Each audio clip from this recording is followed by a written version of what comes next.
6x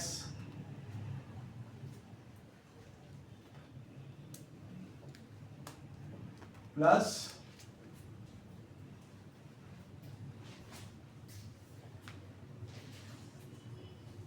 plus 2 is equal to 0।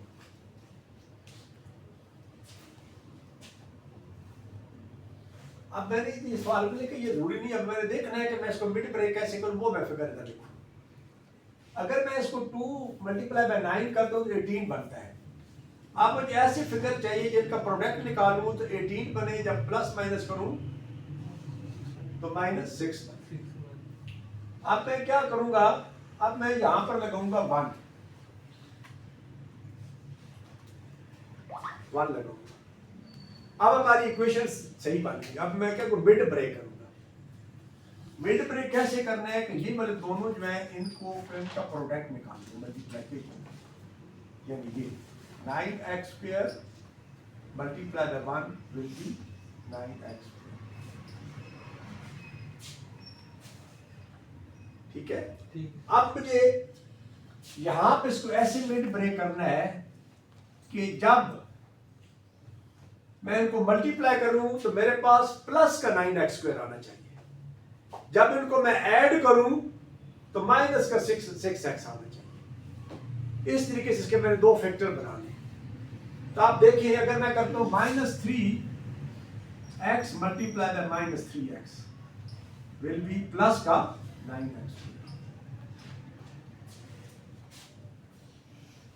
इससे prove हो गया।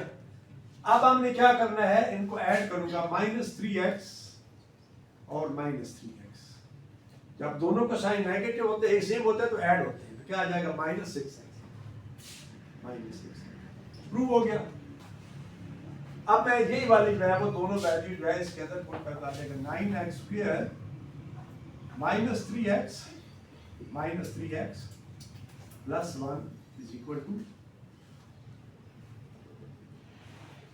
0।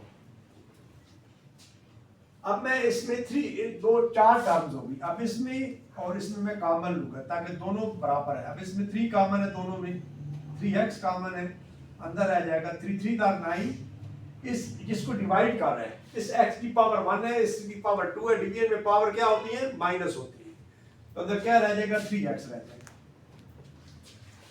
अब आगे साइन क्या नेगेटिव है तो नेगेटिव आ जाएगा, और 3x 3 कट जाएगा तो 1 आ जाएगा।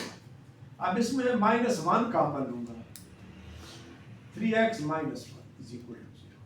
याद रखें ये दोनों वैल्यू सेम होनी चाहिए, तब आपकी फैक्टराइजेशन सही है। अगर इसमें भी आ गए 3x माइनस, इसमें भी 3x - 1 आना चाहिए। अब ये कितनी टर्म्स हो गई, कौन बताएगा? ये कितनी टर्म्स है? 2 टर्म्स है। आप ब्रैकेट के अंदर देखेंगे तो ब्रैकेट के अंदर ये एक टर्म है, ब्रैकेट के अंदर 2 टर्म है, लेकिन जब ब्रैकेट में आएगी तो ब्रैकेट समेत ये एक टर्म बन जाएगी। तो अब हम ये भी इसमें इस टर्म में और इस टर्म में ये 3x - 1 दोनों में कॉमन है, ये हम कॉमन ले लेंगे। तो क्या आ जाएगा, 3x - 1 और 3x - 1 इज इक्वल टू 0।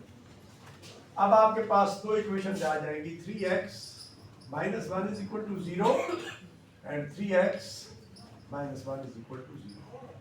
तो क्या आ जाएगा, 3x is equal to +1, then x is equal to 1/3। 3x is equal to 1 और x is equal to 1/3। This is बराबर, ये x की वैल्यू 1/3 आ जाएगी। क्लियर होगी बात?